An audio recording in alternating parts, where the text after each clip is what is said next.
Ah, Globe Morning. Good morning! Hi, good morning.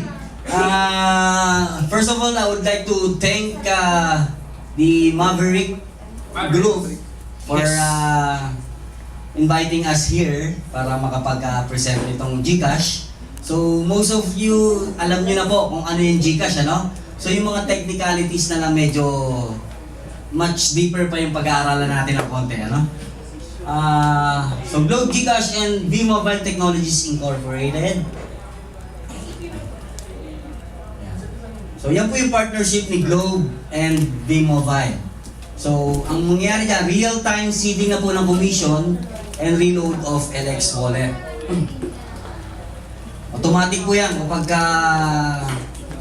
pagka meron po kayong earnings sa V-Mobile, pwede pong pumasok yung mga earnings nyo dyan sa GCash ninyo. Okay? Then, seamless payment collection, secured transaction. Siyempre, yung transactions natin, dahil gagamit tayo ng MPIN, parang katulad din po ng mga ATM, meron pong MPIN dyan. Kailangan huwag nyo ipapaalam kahit kanino yung MPIN nyo para hindi ma-access kahit sino. Kayo lang ang nakakaalam dapat doon. So, para secure siya. Okay? And then, what is GCash? Ito yung maganda. More or less, alam nyo na rin, ano? So, GCash is electronic money that can place in a cellphone. Ngayon, pag nasa cellphone na yan, yung cellphone magiging electronic wallet. Okay? So, bigyan natin ng mas magandang para madali yung maintindihan. Halimbawa ng sample, yung pera natin na usual na pera natin, nilagay natin sa wallet natin. Pag nawala yung wallet, wala na yung pera natin. Okay? Sa GCash, pag nilagay natin sa electronic wallet, kahit mawala pa yung cellphone natin, hindi siya mawawala. So kasi nasa wire lang siya eh. All we have to do is pupunta lang tayo sa Globe Business Center, then pwede nating i-cash out yung pera natin dun sa GCash or simply ipa-transfer natin yung GCash natin sa bagong SIM card na preferred natin. So nandun lang siya, secured pa rin, hindi siya mawawala kahit kailan. Okay? It uses MPIN.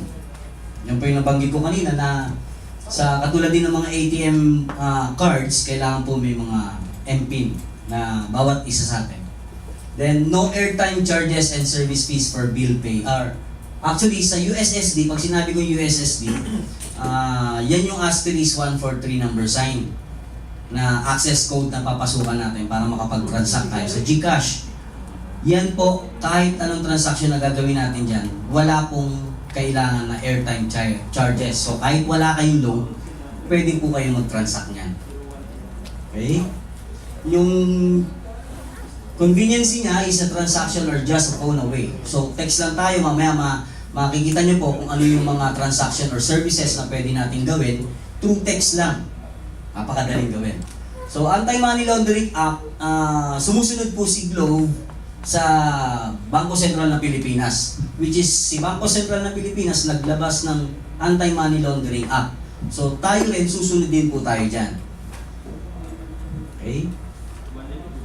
Ito po yung reload for LX wallet with GCash. So, iti-text lang po natin LXG reload UID/PIG/amount/GCash_number.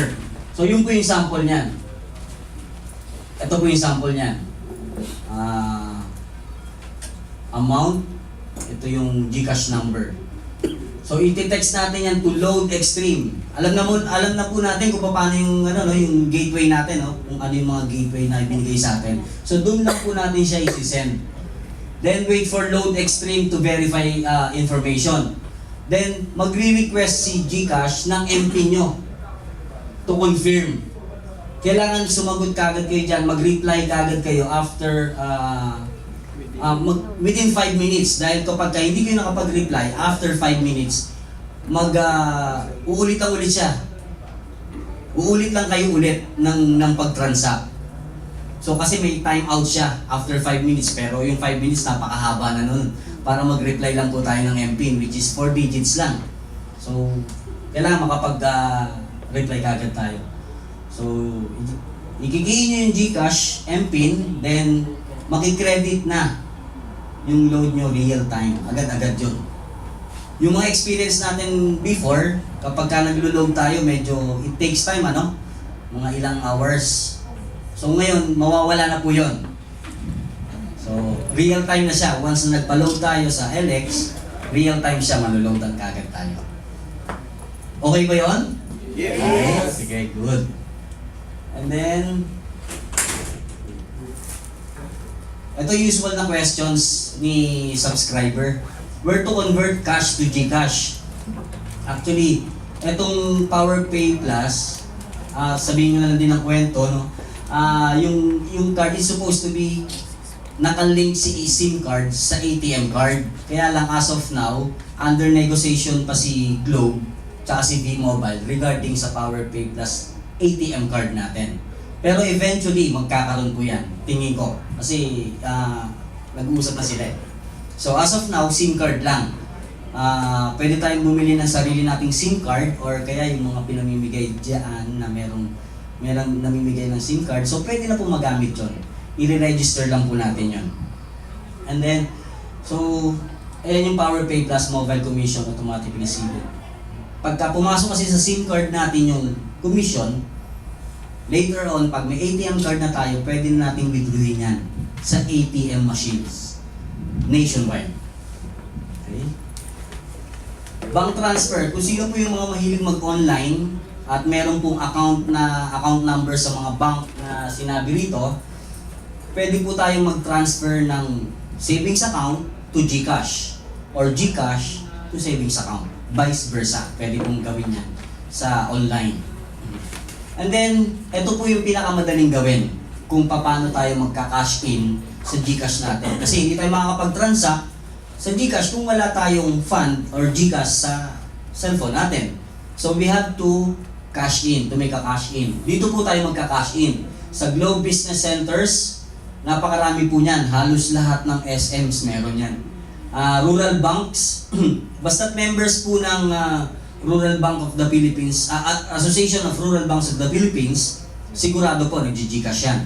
And then yung SM Department Store, meron po mga information booth sila ron or yung information place nila doon, customer service, sila doon, nagtatransact sila ng GCash doon.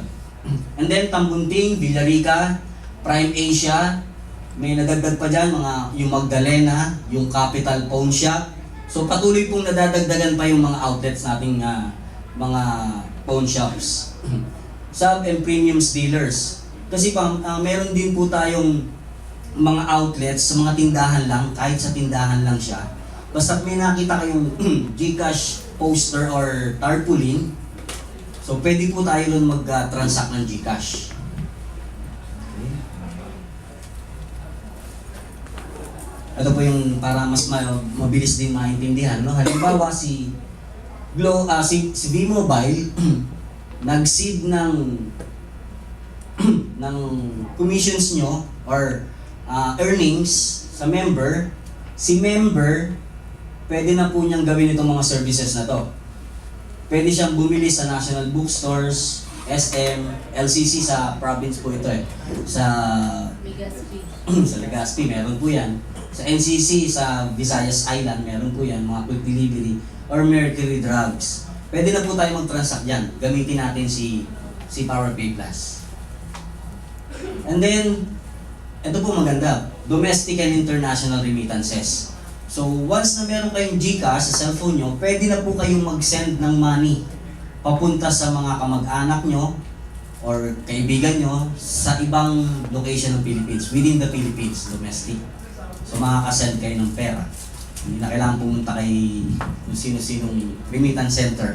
Kayo po mismo, pwede kayong mag-transact na papunta ron sa kaibigan nyo or sa mga kamag-anak nyo. Marireceive po nila yung GCash din. Okay?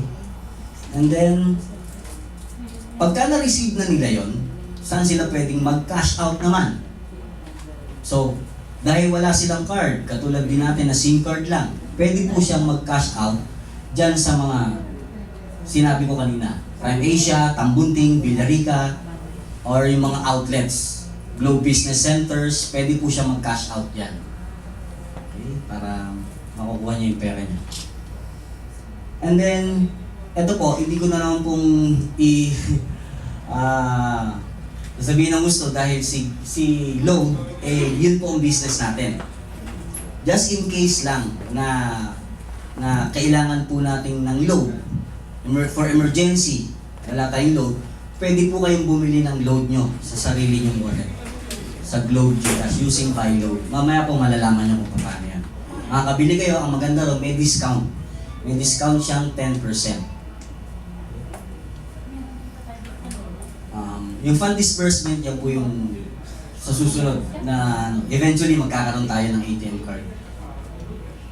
And then, American Express virtual card. Ito po yung online shopping.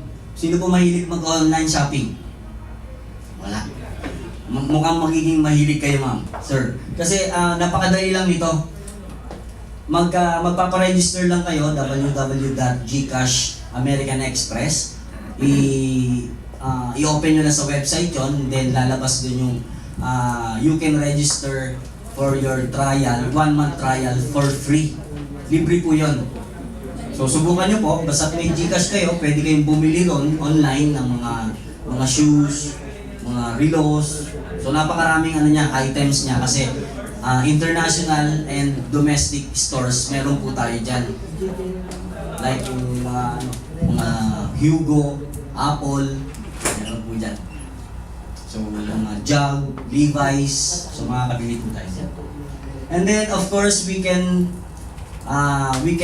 pay our bills, our utility bills, pwede rin sa Gcash. Yung Meralco, Manila Water, Destiny Cable, and mga insurances company, yung mga Globe Business Lines, mamaya po, makikita niyo po yung listahan lahat niyan. Okay? So kahit naglalaba kayo sa bahay at due date na, maalala niyo, uy, due date na pala ako ng Meralco. Paano? Tatakbo ka pa, di ba? Tapos pagdating mo sa bayad center, haba-haba ng pila. Naku, ubus na yung oras ko. So dito, yung convenience makikita nyo, pwede mo nang gamitin si Gcash. Doon ka na lang magbayad. Kailangan mo lang doon reference number nung nasa bill. Reference number. So i-enter mo lang yung susundan mo lang siya, makakabayad ka na. And then huwag kayo matakot kasi may reference number po siya. Lahat po ng transaction sa Gcash, merong transaction reference, which is naka-base din yan, makikita natin pag verify sa database ni Globe. So, hindi pwedeng sabihin ni Manila Water na hindi ka pabayad. Kasi, bawat transaction, successful transaction, meron pong transaction reference. So, we can verify that to Globe hotline. Kahit sa hotline na, which is 2882. Pakitandaan po ang hotline, 2882. You can dial that for free, 24/7. Just in case may problem po tayo, we can call 2882 regarding sa Gcash. Importante po yan. Okay? So, why do you need the Gcash Power Pay Plus card? Actually, hindi ko lang na-edit yung natin. Kasi hindi ko alam na under negotiation pa yung ATM natin. Akala ko go na siya. So, anyway, just in case for your info na lang din dahil eventually magkakaroon naman tayo.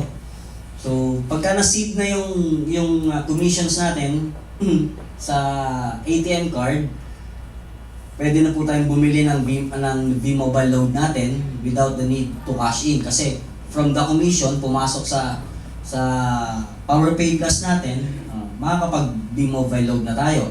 Then of course, we can pay bills. Yung utility companies like Meralco, Maynilad, credit cards, or simply itong ATM card na to, as debit card din to eh. Yung nabanggit natin kanina ng mga National Bookstore, SM, Department Store, pwede po siyang gamitin as debit card. Sana po mapabilis nila yung transaction para magkaroon kagad tayo. Cashless shopping, ayan po. Pwede ka lang bumili sa SM, swipe ka lang ng swipe. Debit card siya, basta as long as na meron kang Gcash, walang problema. Okay? And also, we can withdraw at any ATM nationwide. Hindi po katulad ng ibang ATM, kapag ka BPI ka lang mag-withdraw. Dahil kapag ka nag-withdraw ka sa ibang bank, may charge. Dito po wala. Excited ka na? So maganda sana, no? Sana mapabilis nila.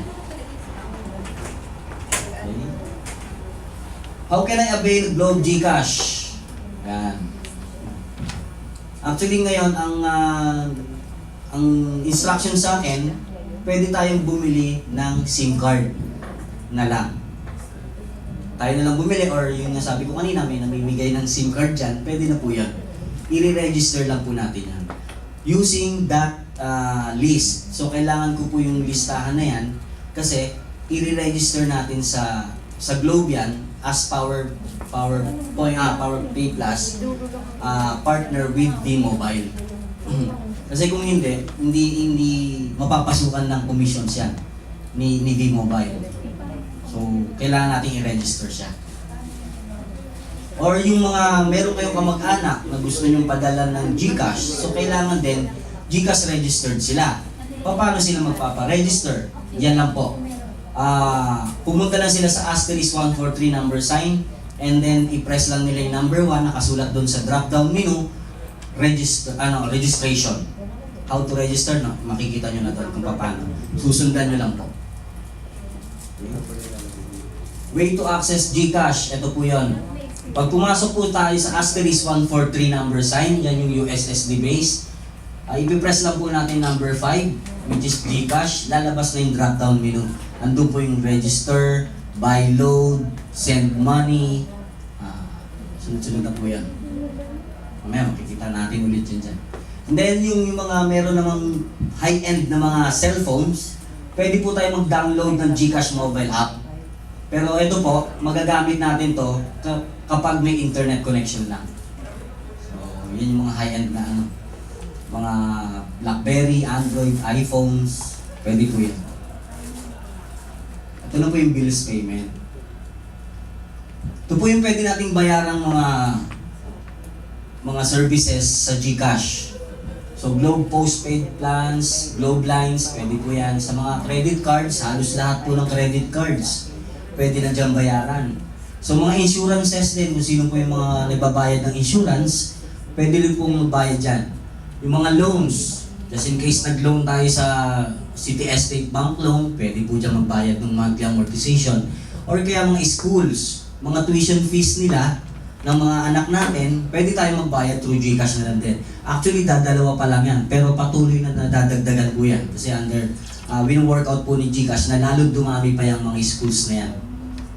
And then utilities, mga Destiny Cable, yung sinabi ko kanina, Manila Water, Meralco, Destiny, Sky Cable, yan, pwede na po. And then yung others, kasi meron po yung Ensogo, yung mga IPAS, mga online shopping, meron dyan, SSS, contribution ng OFW, pwede rin po. SSS contribution ng mga self-employed, pwede rin po yan dyan. So, patuloy na dumadami po yan as time goes on. Ito yung mga nadagdag pa. Ito Ensogo, IPA, Zalora, Metrodeal, mga onlines. Ito yung mga insurances. Nakita na lang para mas madali. Paano magbayad? Ito po, *143 number sign. Hintayin nyo yung drop-down menu. So, i-press lang po natin number 5. Type yung 5. Then, i-send lang po natin yan. Just in case naman, ito para mas lalong maintindihan yung sinabi ko kanina. Just in case pumunta tayo sa access code na *143 number sign. Ito po yung drop-down menu. Isa-isahin ko na lang po. Number 1, register kung paano mag-rehistro yung individual subs natin. Pwede po siyang pumunta dyan. Kung halimbawa magsisend naman tayo ng money, send money, number 2 lang po. Just in case magbabayad tayo ng mga utility bills natin, number 3, press nyo lang yung 3, pay bills. Kung gusto naman po natin bumili ng load, press lang po natin number 4, buy load. May mga drop-down menu rin ng susunod dyan. Sunod lang tayo ng sunod sa instruction ni cellphone. Yung my account, just in case gusto mong malaman kung magkano yung GCash na balance mo, pwede kayong pumunta rito sa account for balance inquiry. So, check mo na kagad kung magkano yung balance natin. So, ayan lang po. Kung paano po yung sunod-sunod na dapat natin gawin. Enter yung amount, then mag-reply tayo, amount, then isend lang natin. After sending, manghihingi ng MPIN. So, tatandaan yung MPIN nyo. I-type lang yung MPIN, then isend ulit. Then, enter yung reference number. Kung halimbawa yung sample natin sa billing is yung Meralco, nasa baba po may ATM reference number. So, ilang digits yun? Nasa 12 digits yata yun, alphanumeric. Kung paano isinulat yun doon sa billing natin, halimbawa may space or may slash, the same ang ipapasok natin dito. Kailangan pareho-pareho yun. Okay. So, i-type lang natin yung account number, then isend natin. Kasi sa sobrang dami ng list na, pwede nating piliin by alphabetical or by category. So, halimbawa ito, pinili niya by category, then isend lang niya, ito po yun.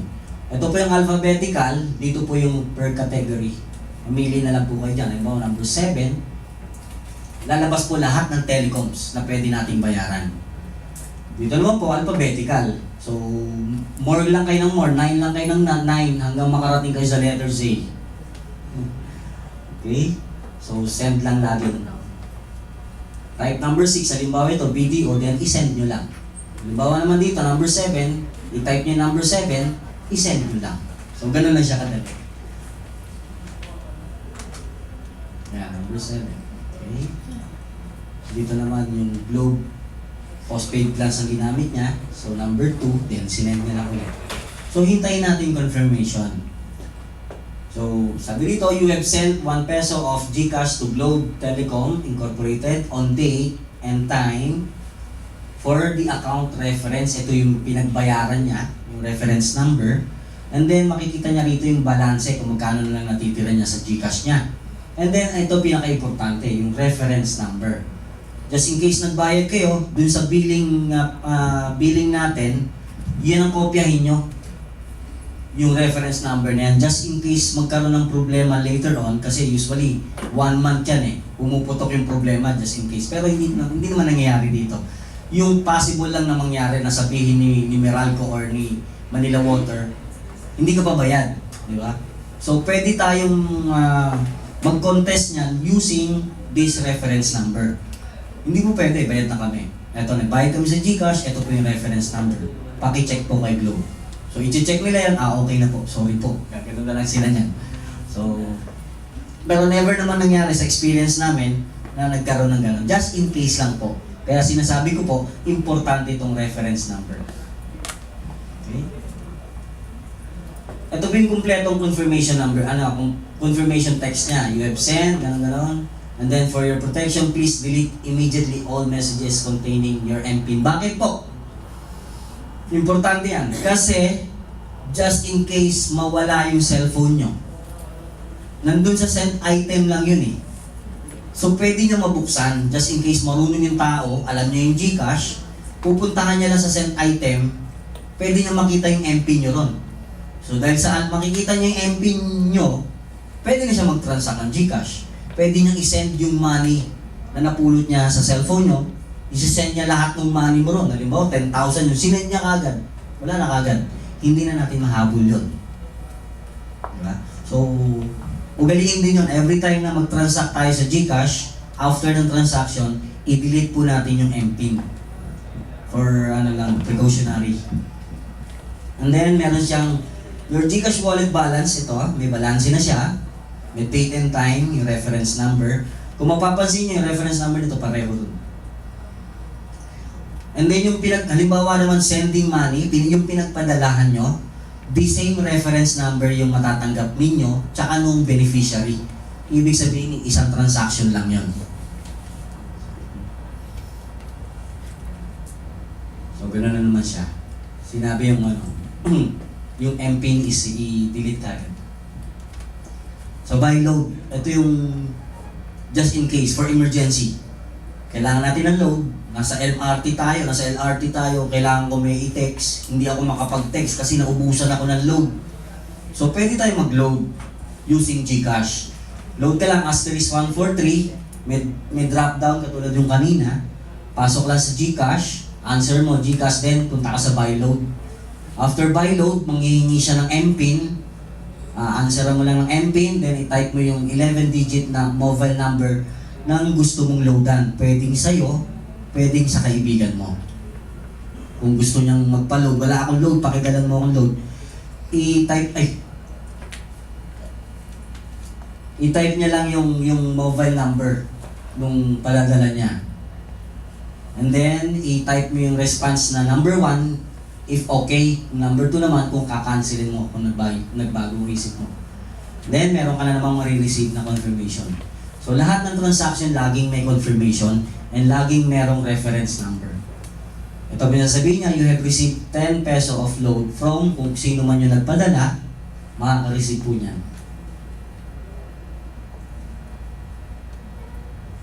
Ito po yung bago.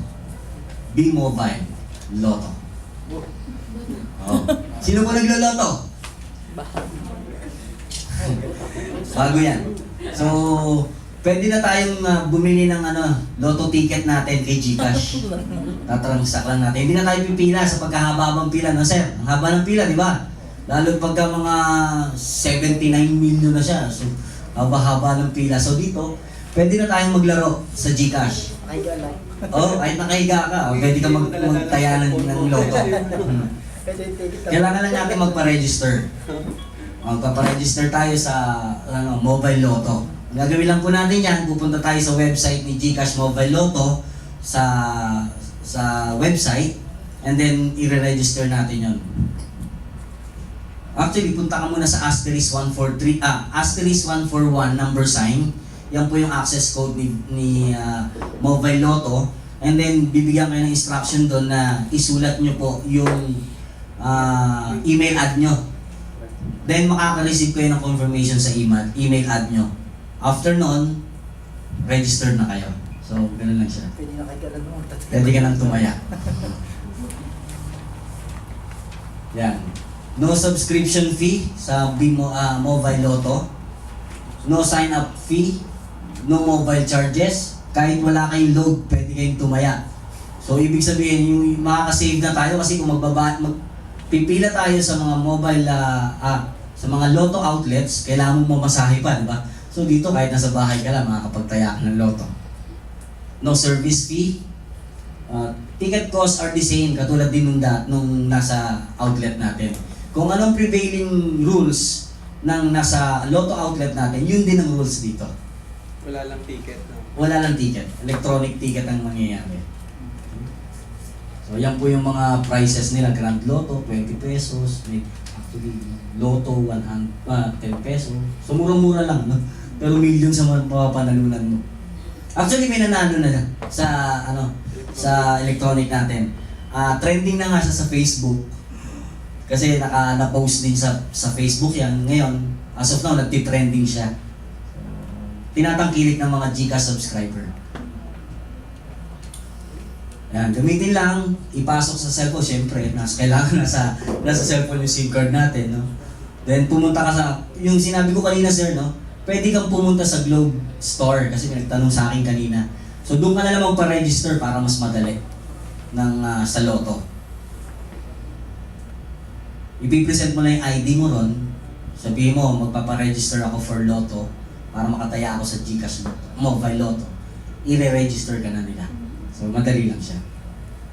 Then, siyempre, kailangan may lamang GCash Powered Pay. At least 10 pesos kasi yun yung mga payments ito. Di ba? At least may 10 peso ka, makakapagtaya ka na. So, ayan yung sinasabi niya, at least 10 peso.